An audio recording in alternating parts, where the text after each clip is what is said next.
Swinging a high drive into center field. It's at the wall. It is gone. Casas does it again. It's gone. It's into the bullpen. This game is tied. And he swings and rips one to center field. It's high. It's deep. It's back. It's gone. Sale winds. He fires. Swing and a miss. Strike three. It's over. The Red Sox have won the World Championship.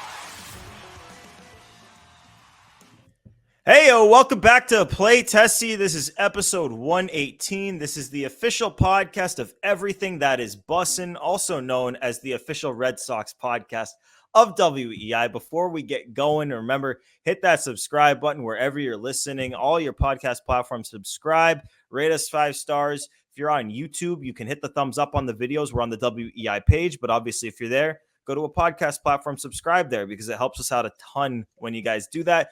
We are also on the socials at PlayTessie on both Twitter and Instagram. Tons of great content coming out from your boys there. I'm here today with Sammy. I'm here with Pat. Sox take 2 out of 3 against the Astros. They are 7 games into this 10-game gauntlet that we highlighted before it started. They split with the Orioles, and now they've taken 2 out of 3 from the hottest team in the American League on the backs of the bullpen, no less. After game 1, I was bracing myself for it to get real ugly. Sox fell to 4.5 back at that point, and the bullpen was not in a good spot, both in terms of allowing runs and just not being effective, but also in terms of all of their best guys had gone 3 out of 4 days. And you're playing the Astros and then the hottest team in the AL, and then you're going to play the hottest team in the NL. But if we've learned anything about this Red Sox team, and it's not really just this year, it was also last year too for a big period of time. It's as soon as you're ready to count them out, they pull you right back in. The group stepped up in the hugest of ways when you needed them most, with 2 just spectacular performances by the bullpen. When in particular with game 2, there was really zero wiggle room at all, and you needed to rely on guys that had not really been effective in some of them a month, some of them more than that, some of them since the All-Star break, some of them since before that. So, man, and they got it done. They took 2 out of 3. There's just, you have to feel good about it just because there's so much room for it to grow too, because they won these 2 games, and the offense, particularly in the second game, and you can go all the way back to the final game of the Baltimore series, the offense was ready to put up more runs. You see the lineups they put out there. They're really good lineups. The guys are almost all the way healthy, save for Trevor Story. They are in position to score more runs. They're going to score more runs and hopefully put themselves in a position where the bullpen doesn't have to be perfect. But in this case, they pretty much were, and they really got it done, and they pulled us right back in. This race is, I don't want to say it's just getting started, but you're right in the thick of this thing right now. Like, this is not over. It is not close to over. So we will see where things go from here. Sammy, Pat, I mean, gotta feel good right now, right? Yeah, right in the thick of it indeed. And how great is it to see the bullpen perform? It felt almost wrong. As a fan watching from the couch, I'm seeing the bullpen just shut down the Astros in games 2 and 3. And I'm thinking, like, are they allowed to do this? I thought this was only allowed in the first few months of the season, but hey, they're right back on track. And it feels like for the first time in a while, feels like the Red Sox have some momentum heading into an off day as well on Thursday, as you're listening. Great timing for that too. Reset the bullpen. Everything is going right for the Red Sox right now. Very small window. You still got to have the Twins and the Royals lose to make up ground. So a lot of things have to go right. But like I said, momentum is good. It feels like you haven't had that in a while. Roll with it.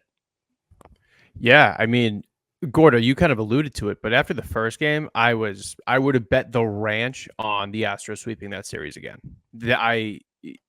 After how the bullpen performed in Baltimore, and then the first game, the home run, like everything just felt like it was going off the rails. I had very little confidence going into games 2 and 3. So taking 2 out of 3 alone, huge win. Taking 2 out of 3 after losing so dramatically in game 1, huge momentum swing. Yeah, and we can get into the nitty gritty of it because I do think going game by game here, just to kind of relive through the lows and the evident or eventual highs is important here. But just like in general, the bullpen the last couple of days, it kind of reminded you, because Sam, you alluded to this. It's like it reminded you of the first few months of the season where the Red Sox won a lot of games like this. They won a lot of games where you needed to rely on middle relievers, like not your Kenley and your Chris Martin, to get you through maybe 2 innings in a tight 1-run game. Like, remember the Yankees series when Zach Kelly came in with the bases loaded and zero wiggle room, and he gets out of it, and like the team goes on to win that game. Like that, those were regular occurrences in the first few months of the season. I know it's like hard to remember at this point just because we have been tormented so much by the bullpen since the All-Star break, but like that was there, and you've seen it with the starters. The starters in general have, for the most part, really turned it around since their after All-Star break struggles.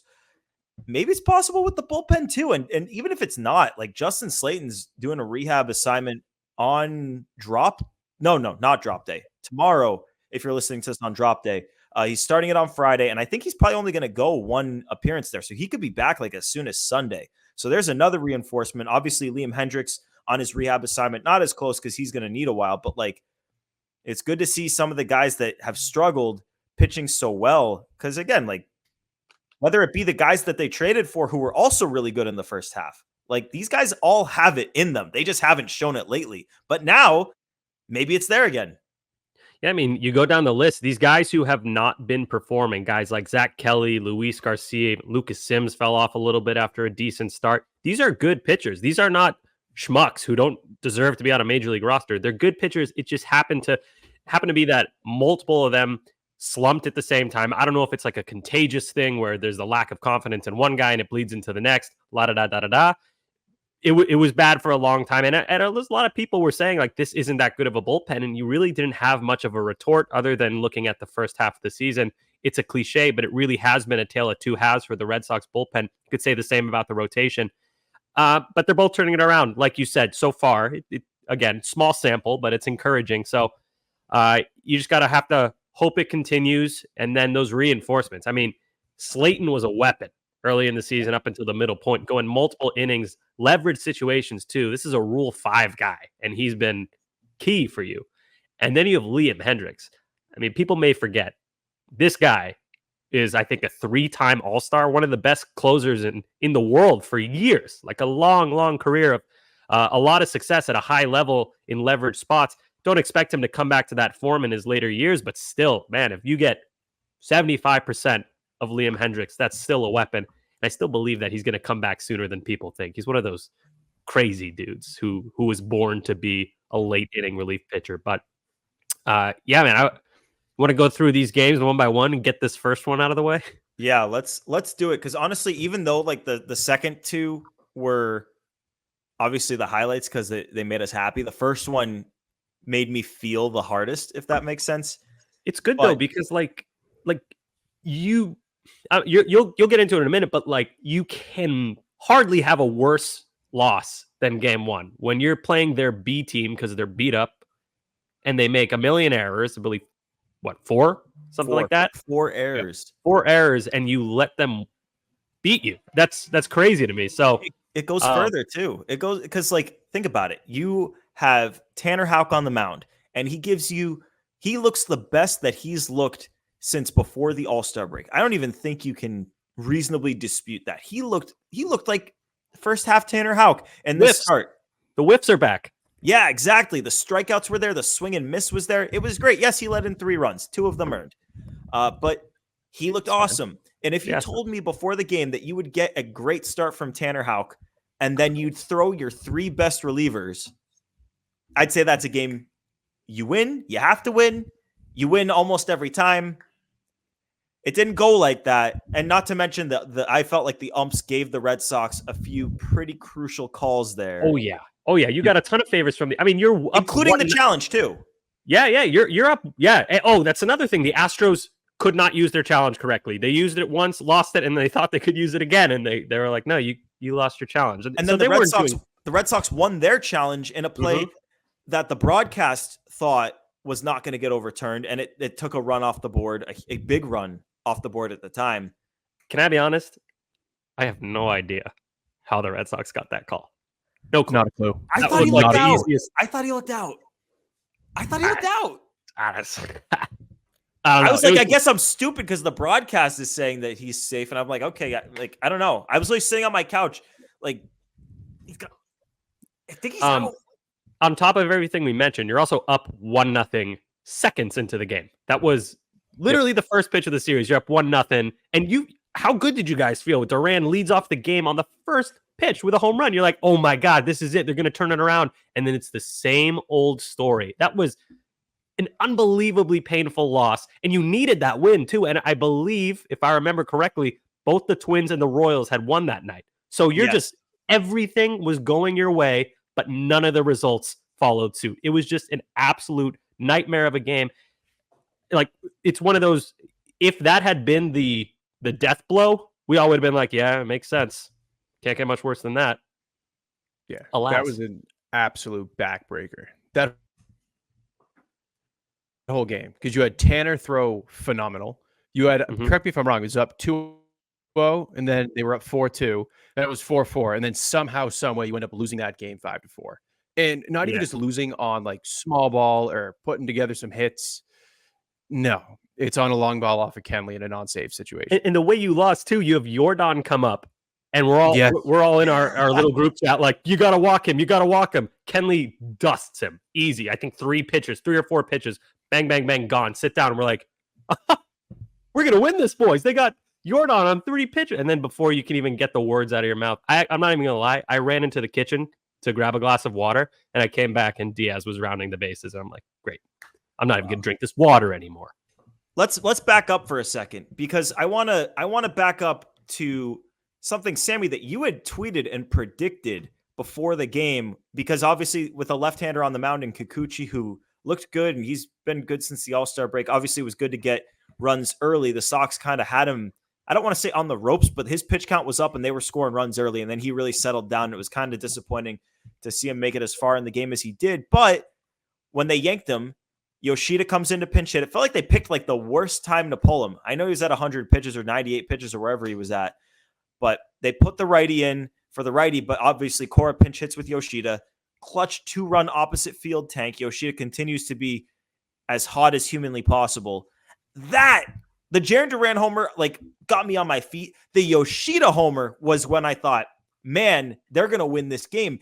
Because in a moment like that, you're not sitting there thinking to yourself, oh, the Red Sox bullpen is going to come into this game. You're thinking, wow, we're up by 2 and the pitch, Houck looks great and he's going to come out for another.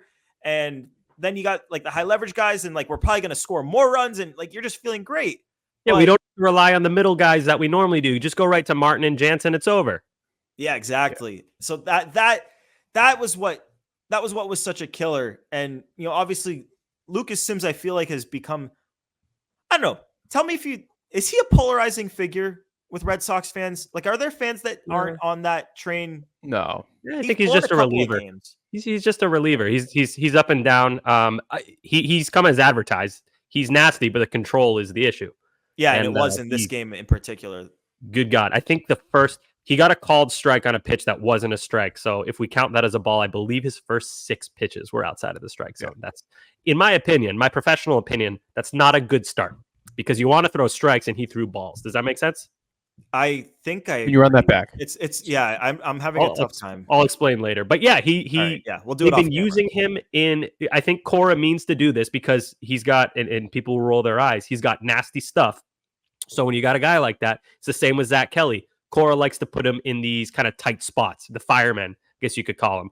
And I feel like he's had a 60% success rate in those spots. Those are difficult spots. You're not expected to wiggle out of those every single time. So Sammy, hold on. I want you to clarify something. Are you saying tight as in like a 1-run game? Okay, no, so I'm thinking him in like back. Bases loaded. Like he'll put him in. He's gotten out of every single one of those, if I'm not mistaken. I think the 2 ones that he didn't get, he came in for Houck in clean innings. I don't know. This one was a clean inning. Yeah, either way, this one was a another clean one, I don't inning, know. but he comes in a lot of the time. Yes. When we're talking about if he's polarizing or not, I'm saying he gets put into these tough spots fairly often. So it's kind of like when you Right. see him pitch, it's with guys on. And I feel like people sometimes associate like, oh, there's always guys on, but he's intentionally put in those spots. But this was different. This was a clean inning, like you said, and then like I said from the jump, 6 balls, 1 got called a strike, but it wasn't in the zone, and he just didn't have it. It happens. It felt so good up until the bullpen got involved. Like the challenge is going the Sox way. They're pulling ahead, letting him come back, pulling ahead again. Like they're showing resiliency. I texted in the group chat. I could not believe that Masataka Yoshida ball snuck out. Even see the way it bounced back on the field. I was like, 1 of 30. Yeah. 1 of 30. Yep. Crawford, I'm telling you, it's comparable to Yankee Stadium in terms of how like Mickey Mouse it is. But that was a take you had, and I said don't. I told you to not go there because of the monster, but there were multiple balls that I think go out over the Crawford boxes and I think maybe both of Jaren's homers don't go over the monster. Definitely Yoshida's doesn't.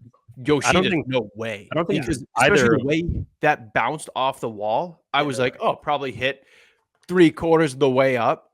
No, somehow that shit snuck over, which was crazy. So like all of this, like everything leading up until the bullpen got involved, you're like, oh, this is a game that has like somehow the Red Sox win this written all over it. And then it felt like they were going to win it, and then the bullpen fails you, and in that moment, it just felt like your biggest issue is impossible to get by.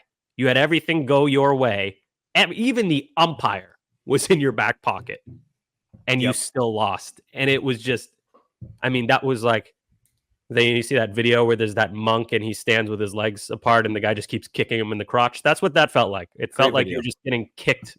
That's not a great video. Feels like you're getting kicked over and over where it hurts anyway. And yeah, just that night, Gordo, you said it too. I like couldn't sleep after that. Just felt like that was it. This fun season. Like I'm never a season over, it's all over guy, but it didn't feel very encouraging after that game. And then you look ahead and you got these matchups that aren't great. And then you have to win tomorrow or because you got Criswell versus Verlander on Sunday. Just felt bad. But that's the issue too. The biggest problem for me was that you go into the second game, not for nothing, facing Ronel Blanco, going with Nick Pivetta on the mound, who has not been very good in months.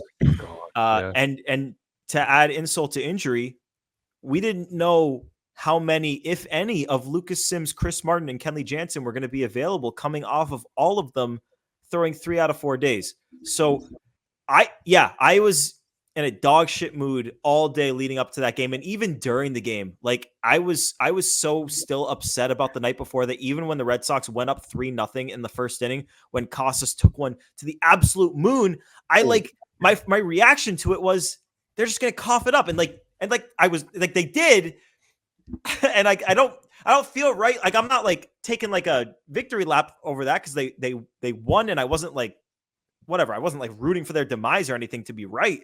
But like I was so frustrated at the repeating patterns over and over and over again with the Red Sox pitching not being able to hold leads. But man, yeah, that was what I was thinking when I went to bed that night. And then we'll get into the second game because by God, I'm done being pissed off about this first game. I'm like literally getting mad about it over again. And we've seen them win 2 games since. But like, do you guys remember last year they split a series with the Astros and we were really happy about them splitting that series.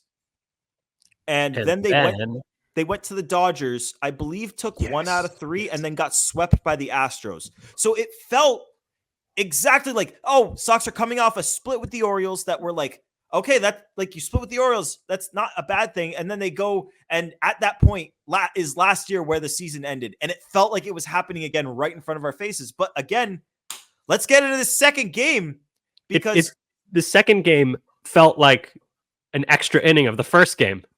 Like you kind of did. You go up 3, you're feeling great, and it's gone in an instant so fast. That one. So we handle these things differently, Gordo. I just laughed. I'm like, this is painful. Like I threw my hands up. I get angry when it's over and they lose. I'm like, God, But in the moment, I'm like, of course, Nick Pivetta coughs it up. The second you're feeling good, Tristan Casas, hit that ball into a different state. I know it was only 380 feet. It's because it got stopped by the That's second such a deck. lie. That is such a lie. It's 380 feet, but it got stopped like 100 feet in the air. So it would have gone another, who knows? I thought those things were like projected distances. I don't know, dude. I don't believe in any It's of that. bullshit regardless. That thing had 400 written all over it. He 500, destroyed that ball. 500. Call it 500. All over it. Regardless, he crushes it. You're like, oh my God, Costas is back, up 3-0. Here we go, Sox, dude. All right. And it's gone. And you feel like, all right, same old story. So what do you even do from here? Yeah. After game one, I had reached the point, and I had this feeling last year, probably around the All-Star break, so a little bit earlier than I did at this point this year.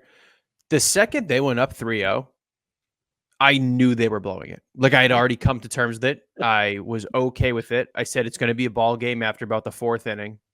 We're going to have a 5-inning baseball game because it's going to be 3-3. I was stupid. It took 1 inning, but like it sucks because that's just how things have been going since the All-Star break. Yeah, and Nick Pivetta in this game didn't look close to his best. This was from Red Sox Stats on Twitter. Since coming off the IL on May 8th, if you remember, Nick Pivetta went on the injured list right before the Red Sox home opener, was on there for a few weeks, came off the IL, and since then he has a 5.15 ERA and has allowed multiple home runs in 9 of his 18 starts, including each of the last 5. Second lowest ground ball rate out of 68 qualified starters. So, yes, Pivetta is not someone who takes the mound and like you're going into the game thinking like this thing's curtains. Like I think I maybe felt that going in because of who the Red Sox were facing, but mainly B because they didn't have any quality bullpen options. But to their credit, they took it to Ronel Blanco for the second time, and I believe 11 days. It was 10 or 11 days apart. This was the second straight start for Ronel Blanco against the Red Sox in which he didn't record an out in the 5th, which for a guy who has, I believe, the lowest batting average against in the American League, that is mad impressive that the Red Sox are able to do that against him twice. 175. The only reason I know that is because Costas said it in the post-game interview. Coming into the game, it's much higher now because the Sox kicked his butt. But real quick on Pivetta, his another guy, nasty stuff. He has no clue where the ball's going. You look at the pitch chart, pitcher report, whatever you want to call it, that shows where he threw the ball. It looks like a Jackson Pollock photo everywhere. There's no plan that you can point to. There's no, he's throwing this pitch in this part of the strike zone. It's everywhere. Splatter paint all around the zone and outside of the zone. So we'll have this conversation after the season. I'm pretty much resigned to this being the last year with the Red Sox for Nick Pivetta. It's so frustrating. I think it was worth a try because of the stuff. He hasn't figured it out. He's a 4th or 5th starter. Red Sox need better than that right now. They already have plenty of those back-end rotation guys. Time to move on. But what, Sammy, though? His tenure, like regardless of whether it's over now or in the future, his tenure here and considering what they gave up for him, like resounding success. Yeah, it's fine. It's good. Yeah. I think it's more than good. He's been a quality starter for you for multiple years and had like significant playoff moments. Like props to him, man. They gave up a half year of Workman and a half year of Hembry in a COVID moment. He had that one strikeout. What else? Dude, he pitched like 4 extra innings against the Rays and held that game, and they ended up winning that game on the Vasquez walk off, go up 2-1 and win that series. Isn't that it? He had like one good release. I know it was a good. Dude, I just don't want to. That's a great moment. He had a moment. They gave up nothing for that, and they fixed him. He was broken with the Phillies, and they fixed him. And this was in the era where the Red Sox weren't fixing anybody. He's basically a 4.5 ERA guy. So he's a 4th or 5th starter. He's fine. Yeah. He's a major league starting pitcher. You can't say that about everybody. With ups and downs. It's like a 4.5, but it's like how he gets there is so like it's like beautiful and frustrating because at times he'll look like he's like a number 2, and then at times he'll look like he shouldn't be in a rotation. Like last year when he got removed from the rotation and then got added back in and was stellar. He was stellar last year from the second he got booted out of the rotation. Yeah, his ERA plus with the Red Sox is kind of funny. 101. He's been 1% better than average. That's our guy, Nicky. I think where I stand on Pivetta, and Sammy, you alluded to it. Like, I know the analytics are good on him. The stuff plus is crazy. He has really, every time he pitches at the Trop, I feel like he goes 7 innings with 10 Ks. Like, he has very good outings. That being said, I feel like if there's one pitching coach to utilize stuff plus and really maximize that, it is Andrew Bailey. And it's been literally more of the same in what we've had for 5 years. Yeah, good point. So I'm pretty okay with letting Pivetta walk. And what are you guys going to think when he's an all-star with the Rays next year? Oh, it's happening. But you know what? It's the same thing with Caleb Orr and what's his name? Taylor Scott. Taylor Scott, no one, because he was barely here, but Caleb Orr was the most obvious leave the Red Sox and get good somewhere else. I mean, he threw 100 with the Red Sox too. Like, it's not like he just learned how to do that with Houston. So yeah. That's why he stuck around for so long, is because he had that gas. Like 46, I believe, 46 games with the Red. He was given a huge leash. Yeah. Big leash. He's like a greyhound out there. I think I was really happy that Yoshida hit that home run off him, because I did not want to hear the Caleb Orr discourse. Like, he shouldn't have let him go. Dave Bush. Let's get back onto this game, though, because we talked about Pivetta coughing up the lead in the first. He did it again. So the Astros go up 4-3 in the second, and then the Red Sox put up a couple of runs in the fourth inning. So they go up 5-4 off of Casas hitting an RBI single. And who hit the homer? It was Yainer Diaz comes back in the very next half inning. Solo home run. You're right back, 5-5. Yeah, it destroyed that ball. But you know what? After that, because 5 was all Pivetta gave, right there, that's where the bullpen came in. And we spent a lot of time at the beginning of the show talking about the bullpen. But let's go through it here. You got a perfect inning from Weissert, a perfect inning from Zach Kelly, a scoreless inning with just one hit from Luis Garcia, who this was his first scoreless inning with the Red Sox since his first appearance. And then you had a clean 1-2-3 inning from Kenley to lock down the save the day after, letting up the walk-off homer. And in there, in the 8th inning was where Jarren Duran hit the home run to put the Red Sox ahead for good. Just, that was how they won games earlier in the season. We went over it, but that was a first half of the season Red Sox win. So I need to give Alex Cora his stars, his love. When was the last time you guys felt good about Greg Weissert coming into a game? Because I have no clue when I felt, oh, good, Weissert's coming in. Probably May, maybe June, but a long time ago. The entire bullpen has been pitching like crap prior to this game. We all know that. There's nobody you feel good about coming in outside of the 8th and 9th inning with Martin and Jansen. So Cora, what inning did you say was with Weissert, 5th or 6th? 6th inning, right? Yeah. 6th inning tie game. Tie game. Weissert comes in. Everyone's going, oh my God, why would you bring him in? My first thought is, who else are you going to bring in? Nobody else is performing. You got a pocket of right-handed batters. Weissert shuts him down. Bang, bang, bang. Awesome usage of him by Alex Cora. That is perfect to a T. When your bullpen is struggling like that, you have the guy that just got brought back up. He's probably feeling good. He's like, all right, they're believing in me again. I'm back up in the majors, and he flew with it. That was so good to see Weissert pitch well. And that, again, contagious with the bullpen, leads into the next guy. So credit to Alex Cora. I think he gets way, way, way too much crap for his bullpen usage. I think he's great at it. Everyone's got a pitch. You can't just use your best guys every single spot. Their arms will fall off. That's yucky. So credit to Cora, and then credit to Weissert for dialing it in. And he looked good.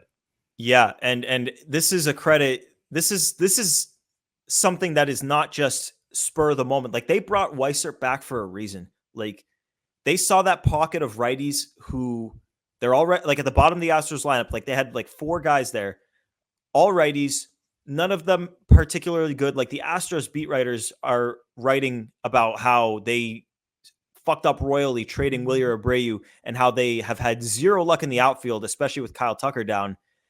They love Rafaela. Perfect. They do. They love that it. Was the perfect pocket for Greg Weissert to come back in a highish leverage spot, but in a circumstance where he's set up for success.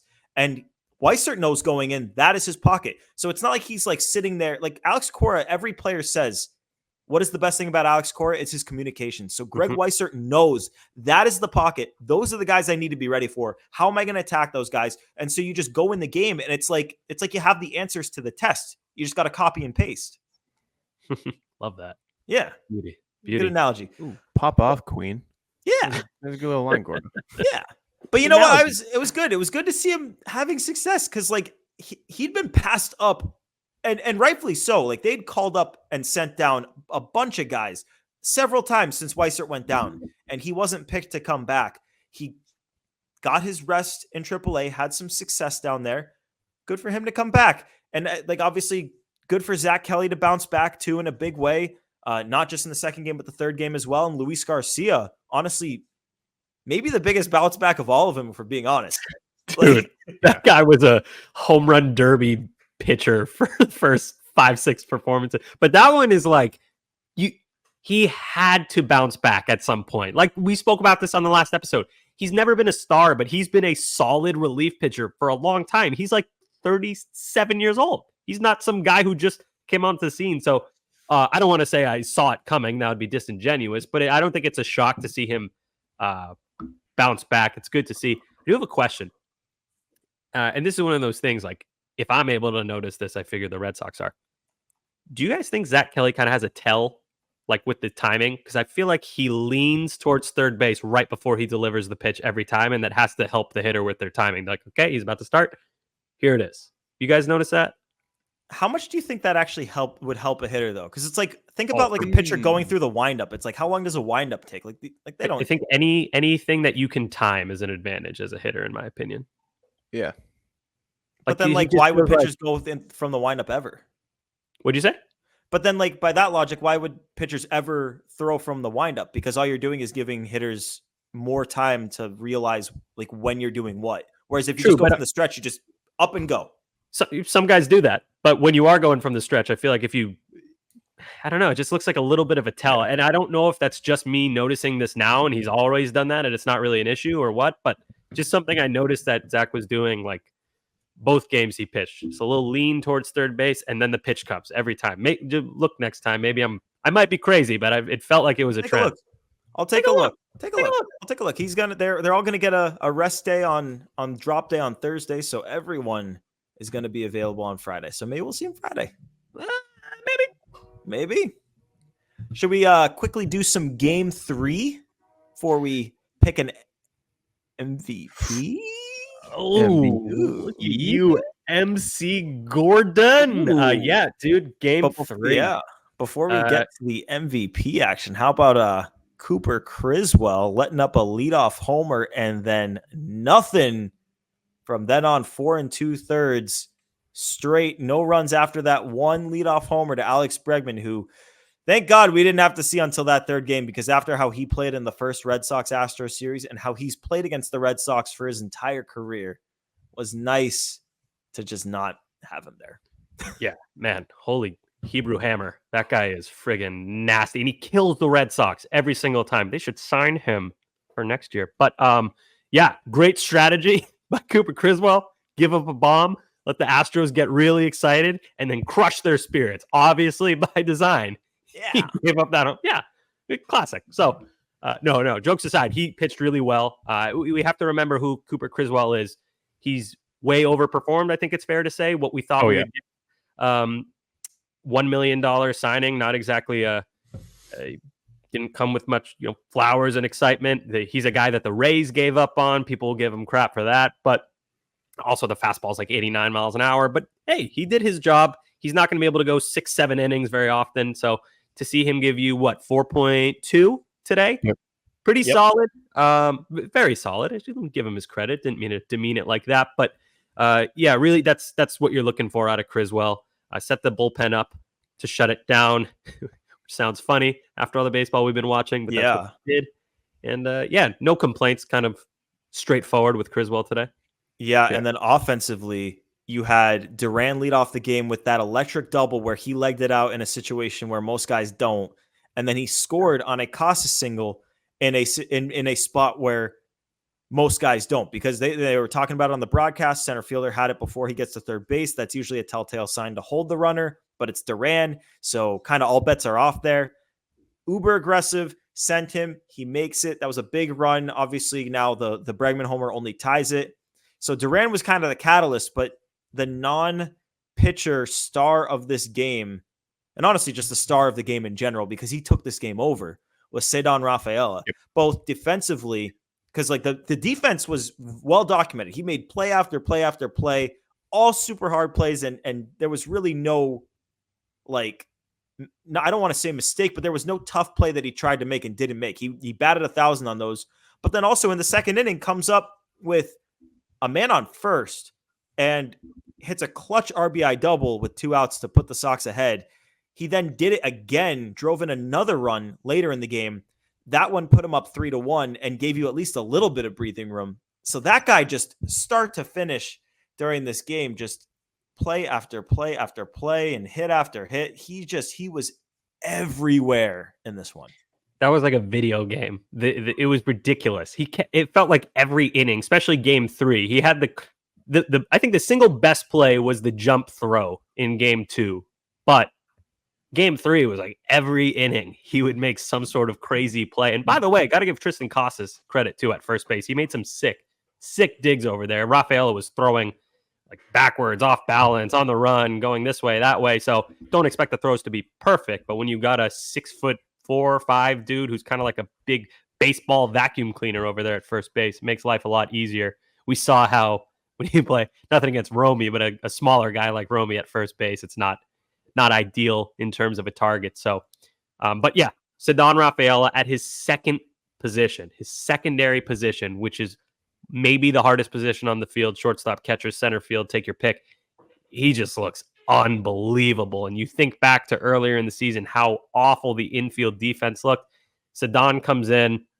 He's not great to start at short, but man, he has settled in there and he looks, I feel great when the ball is hit to shortstop. I don't worry like I did in April and May. And that's a nice feeling as a fan of the team. Yeah. Ceddanne today felt exactly like when you play Edward Cabrera in MLB The Show. No, nothing. Nothing matches the emotion of playing as Edward Cabrera in the show. Dude, he just was everywhere, did everything, dominated the offense, defense, extra base hits, everything. He did everything today. He was phenomenal today. Ceddanne. I like how you say Ceddanne, Pat. Flows nicely. You're like Ceddanne. Now you're not. Now it's going to be unnatural when you say it. But yeah, Ceddanne. It flows well when you say it. Ceddanne Rafaela. Like, obviously, I mean, he's been really good at short. Obviously, he's way better at center field, and that's just a compliment to his center field defense. And his value is playing both spots. But you do get the feeling where if he just like concentrated on shortstop, he could be like a well above average shortstop for years. Which obviously, like, I'm happy that they don't have to do that because they're going to let him hopefully in the future be able to just do that in center field. And he's going to be like maybe the best defensive center fielder in the league, but they got options with that guy. That's why he's so valuable. That's why the extension, there was always such a high floor. Always like I hand up, like I questioned the ceiling there, but the floor was always there. The defense allowed for that floor to it was never going to waver. That was always set in stone. Yeah. How about that contract, man? That's going to look beautiful, like a fine wine. Yeah. Remember when Gordo didn't want Ceddanne to play shortstop? That Gordo guy. You guys remember when you wanted to run David Hamilton at shortstop from May to September? I do. Hey, hold on a second. Pretty clearly. The dumber part about that is, do you remember the actual reason why I didn't want him at short? Because you said we wouldn't be getting enough value out of him. Yes, and I said that Wilyer Abreu was not playing well enough to force that push. Oh yeah, he wasn't at the time. Oh, he wasn't at the time. But like, what's funny is that like Wilyer Abreu's he's been all that, and he's been all that. But let's after Criswell, so Zach Kelly comes in, gets that last out of the 5th. Criswell was basically assigned 2 times through the order. The second Bregman came up for the 3rd time. Cora quickly got Criswell out of there right away. Smart move, even though he had the first 2 outs of the inning, like probably could have gotten through it, but you don't take that chance in a tight game like that. You go to Zach Kelly. Cora has a plan and sticks to it. I like that. Yes, he was like, "No, you're doing really well." A lot of managers would be like, "Man, he's pitching well. I might let him see Bregman." Yeah, Home run. exactly. Oh, why'd I do that? I should have stuck with my plan. Cora's like, And then nope, this was our plan. Zach is ready to go. Put him in the game, and it worked. And if you mess it up, if you trust him when he shouldn't be trusted, if you stick with Criswell and Bregman takes him deep again, bang, it's tied. Entirely different game. But instead, you go to Zach Kelly. He gets the one out. They go to Winkowski for the next thing. I'm sure that they had Winkowski ready to go for more if need be, but in a tight game, good that they kept it moving. Good that they kept it to one inning because we know Wink, he tends to falter in that second inning. He's capable of it, but definitely safer to just keep the line moving. But they go to Weissert here for the second day in a row, same pocket. Didn't go exactly the same in this stretch. Put 3 guys on, got 2 outs, got pulled with the bases loaded and 2 outs, and Yordan Alvarez up. Cora puts in Brennan Bernardino against Yordan Alvarez. And like, I'm going to preface this by saying there is no good matchup for Yordan Alvarez. So there is no move that you can make and feel good about. But of course, Yordan Alvarez, as a lefty, you go lefty-lefty, but Yordan crushes lefties.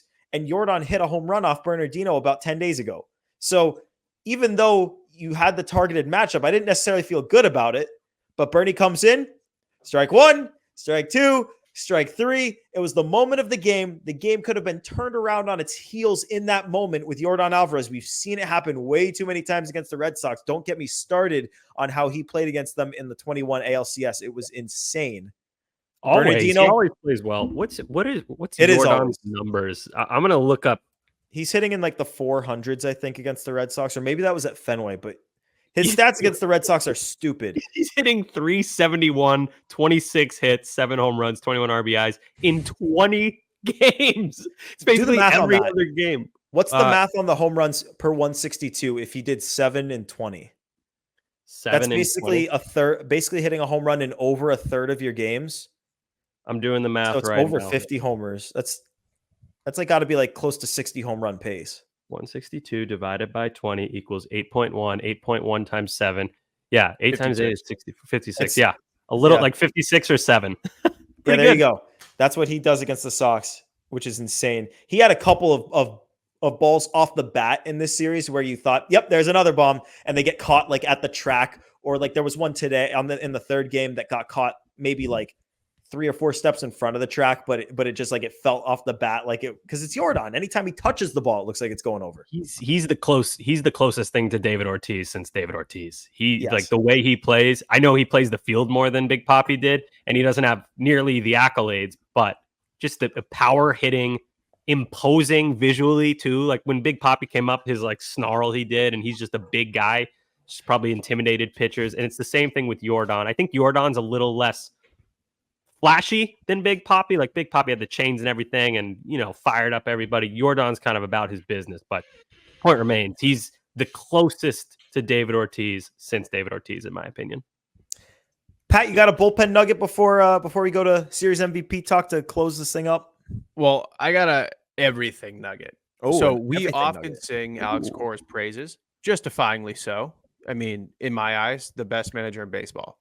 Yeah. One thing I want to point out, this was an absolute, complete, utter disaster class of a managerial series from Carlos Mendoza. Not Mendoza. Mencia. No. Comedian. Oh my God. Espinal? What's his name? The bench coach. Wait, are you talking about the Astros coach? The Astros manager. What's his name? I can't remember it. It's like something. Espada. Joe Espada. Mendoza's with the Mets. Sorry. Carlos Mencia. Not even worth remembering his name. So game 1, he has the awful challenge. Thinks he has another challenge for God knows what reason. Then throws an alley-oop to Alex Cora. Brings in a righty. Cora immediately goes, oh, we have Masataka Yoshida, who then promptly hits a 2-run go-ahead home run. Then today, it didn't end up looking as bad as it should have. It was when Weissert was in, I think it was the 6th or 7th inning. It was right after the pass ball. It was 2nd and 3rd. First base is empty. Jose Altuve Altuve is on your bench. And he goes, I'm going to play the matchups. We'll go with Trey Cabbage. What is this guy Trey doing? Cabbage. That's a real Like, person, I'm not isn't it? complaining. I bet he was I saw thinking. a tweet. I wish I could remember who tweeted it. Trey Cabbage has struck out in AAA like 14 of his last 30 at bats. Can you be good if that's your name? And you have Joe Espada being like, no, I like this a lot better than my 9-time All-Star, future first ballot Hall of Famer, second baseman who's off his feet all day. That's insane to me. And I just, again, so thankful we have Alex Cora. He's probably thinking, okay, if we get the tying run on base, then I'll go to Altuve. But I think that's silly because you had Bregman coming up too. So I have no idea. Maybe tied the game at that point. When you talk, I'm talking about in the ninth today. Pat's talking about. Yeah, sorry. Oh, I thought you were talking about it when Cabbage came. Didn't Cabbage come up in the 7th? Cabbage came up in the 7th. 7th and 9th, actually. So there were two opportunities. Yes. It was 3-1, second and third, 1 out. Like Espada could have made that go. Altuve, Bregman, Jordan. He's addicted to Cabbage. And he just goes, no, we're gonna run Cabbage out there. He's like, need the Cabbage. Cabbage. Delicious. Joe Espada, vegetarian, makes a difference. Man, he's a vegetarian. This guy Big can't vegetarian. get away from Cabbage. I think Cabbage is kind of like the Astros Dahlbeck. Oh. No offense, Bobby, but All right, let's pick an MVP of this series. We'll close this thing out with a series MVP pick. And I want to go first because I have an unconventional pick, but this isn't just like me throwing a pick out there to make a pick. I actually do believe that this series MVP should go this way. Joe Espada? Not Joe Espada. This series was won by the bullpen. It was just unequivocally won by the bullpen. 8 1/3, no runs. They allowed, I believe, what is it? 5 hits and only 1 walk. With the way this bullpen has been throwing, that Trey Cabbage walk was the only walk the bullpen had. Trey Cabbage. They unequivocally won the first game, and Ceddanne put the second game on his back, but there were a lot of spots where the bullpen could have fallen apart, and they didn't get it. They didn't fall apart. If I had to put a name on it, there's only one guy that threw a complete inning in both the second and third game. Weissert? Not Weissert. Luis Garcia. It's Luis Garcia. So my vote is to Luis motherfucking Garcia. Oh, wow. That's actually, I don't hate that. I don't Come hate that. on, someone get with me here. No, I got a weird one. I don't hate that pick, Gordon. I think it's admirable. Garcia was good. You also have to consider with how poorly he was pitching to see him do well. That's an extra vibe boost. Now, is that worth being terrible for like 5 outings? No. Oh, but yeah, you're right though. It's not like if Kenley was to score because we expect it with Luis. We expected him to blow both games. They're like, this dickhead just pitched 2 clean innings. We can't lose. But all right, here's my pick. I'm gonna go with the shortstop / center fielder / second baseman / third baseman / potential rookie of the year candidate, Ceddanne Rafaela. And I know he only went 3 for 12 this series, which isn't terrible, but it's not great. He had some RBIs, extra base hits. But that defense, oh my God. It feels like when he makes one of those big plays at short, it's the equivalent of kind of scoring a run. That kind of energy where it's just like big moment. Everyone's fired up. He gave you that moment 3 times in the second game and another time in the third game and then another time in the second game. He was just unbelievable out there, looking like Ozzie Smith in his prime. So that's my guy. I'm going Ceddanne.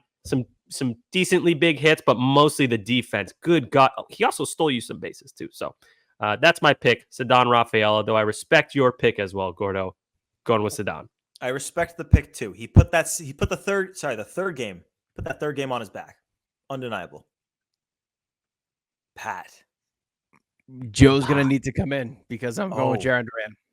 That was the other option you could have picked. Series. He hit his 38th, 39th double, his 16th and 17th home run, stole his 32nd bag. He was all over the place this whole series. I know the first game, the leadoff home run, it didn't end up meaning anything because of the loss, but Second game follows that up with a 4-for-4 game. He hit doubles. He hit home runs. He was stealing. He was legging out doubles, not even, cruising in. He was hustling the whole series. Yeah, I have to go Duran.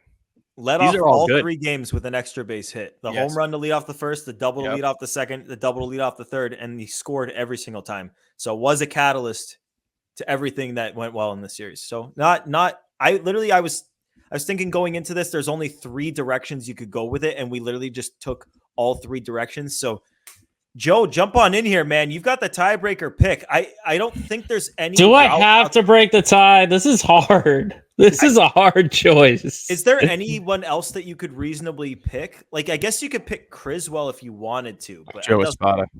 you can pick Joe Espada if you wanted to. But I feel like the 3 picks that we made are definitely the 3 directions that you. I feel this is hard because you all made like really, really good arguments. Joe, while For you're all thinking your about it, make sure you watch on YouTube as well, because Joe got a haircut and he's looking good. Everyone, look at Joe with the new haircut, looking fly. Anyway, who's your pick? Joe, how long do you go between haircuts? Because you've gotten a haircut before. Gosh, maybe a couple months. Your Maybe- hair grows maybe- fast, It does. It really does. I go almost a year. Yeah. dude. His hair. He got this haircut during like his era of being on this show. And it went all the way back to where it was before, and he cut it Yeah. again. And I would say 3 months in between. 3 that's months in between. crazy, man. Let's all grow man buns. Just show No. Pat, how you Okay. feel, man bun? Play Tessie kombucha. Ooh. All right, Joe, who's your pick? I Okay. gotta know. Okay. I feel like if it depends on where you want to see the series won, because if you say it was won by the bullpen, you would go with Garcia. If you say it was won by the defense, you would go with Ceddanne. If you say it would just go with the lineup in general, you would go with Jarren Duran. I feel like for me personally, I feel like Jarren Duran is the right pick here, but just because, like, think about what the guy has gone through in the past week or so is basically public enemy number 1, or maybe not public enemy number 1, but just like was in a world of controversy and chaos, gets suspended.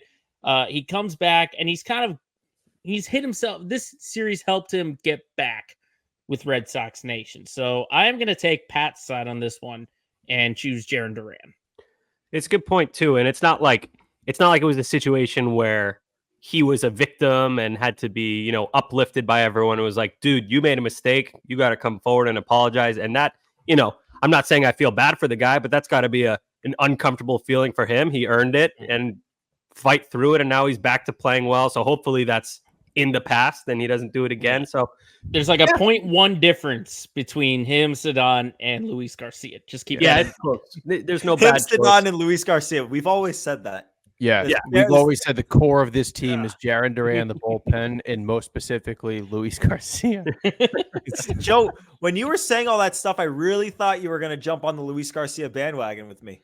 I'll tell you what, he was going to be, if I had to rank him, I would go Duran first, probably Garcia second, and then Ceddanne third. Joe, if I had kept it vague and said just the bullpen and we'd let that slide as an MVP pick, would you have gone with that? I mean, the rules and criteria, I think, specifically state one person.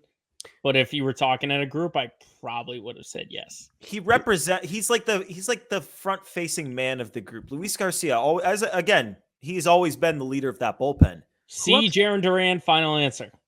Okay.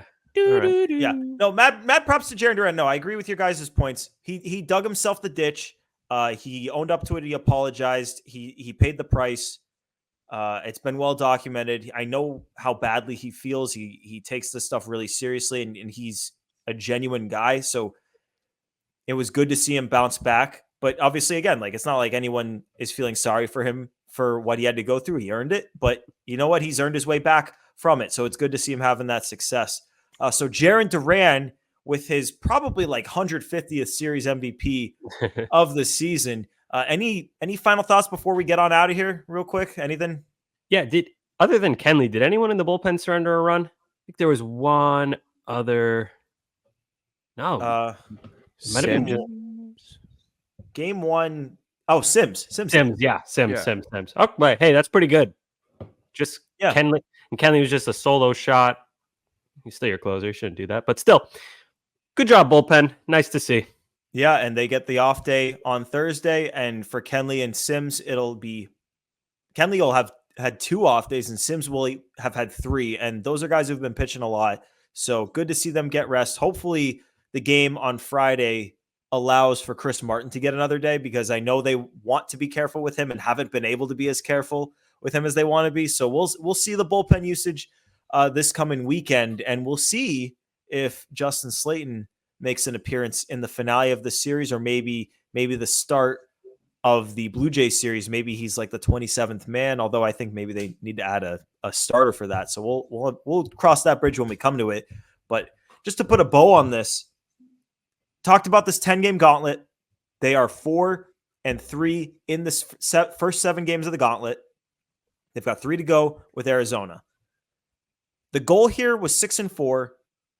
The floor was 5-5. 4-6 would be problematic. They are a 1-2 series loss away from hitting the floor, and if they win the series, they hit 6-4, which, to be honest with you, felt like wishful thinking, but it's right there within striking distance. So we will get to the series preview of that Diamondback series coming to your ears tomorrow. But till then, you know what? No, before then, hit the subscribe button. I'm going to get out of here without telling you to subscribe. God, subscribe everywhere you're listening. 5 stars, subscribe. We're on YouTube, on the WEI channel. Well, if you're there right now, if you found us on YouTube, do us a favor and go to a podcast platform. Go to your Apple Podcast, Spotify, and subscribe. It helps us out so much. You want to help your boys out while we grind through this season with the Red Sox. So hit that subscribe button everywhere. And as always, we're on the socials at PlayTessie on both Twitter and Instagram. Feeling a good week here, fellas. The boys are grinding. Let's get it. Sox take 2 out of 3 from Houston. We'll be back tomorrow talking about Sox Diamondbacks. But till then, for Sammy, for Pat, for Joe producing, it's Gordo here for Play Tessie episode 118. Peace.